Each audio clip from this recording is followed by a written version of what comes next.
في اليمن أقر مجلس القيادة الرئاسي خلال اجتماع له في العاصمة السعودية الرياض عددا من الإجراءات بهدف إدارة أولويات المرحلة وتطبيع الأوضاع في المحافظات التي يسيطر عليها. واتخذ المجلس الرئاسي عددا من القرارات المتعلقة بملء الشواغر في عضوية المجلس، كما بارك الاجتماع الخطوات العسكرية المتعلقة بتأمين المحافظات الشرقية والجنوبية، وكذلك تشكيل لجنة عسكرية عليا. المجلس أكد أيضا على الالتزام بمعالجة القضية الجنوبية من خلال عقد المؤتمر الجنوبي المزمع عقده في الرياض خلال الفترة المقبلة.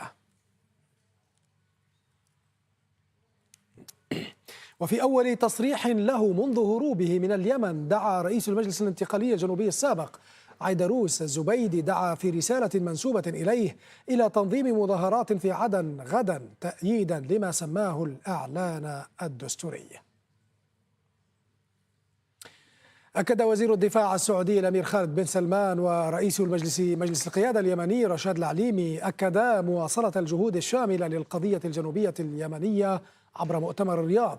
وأشار الأمير خالد بن سلمان إلى استمرار الدعم السعودي الاقتصادي والتنموي للشعب اليمني، فيما أعلن البرنامج السعودي لتنمية أعمار اليمن إطلاق 28 مشروعا ومبادرة لتعزيز استقرار اليمن.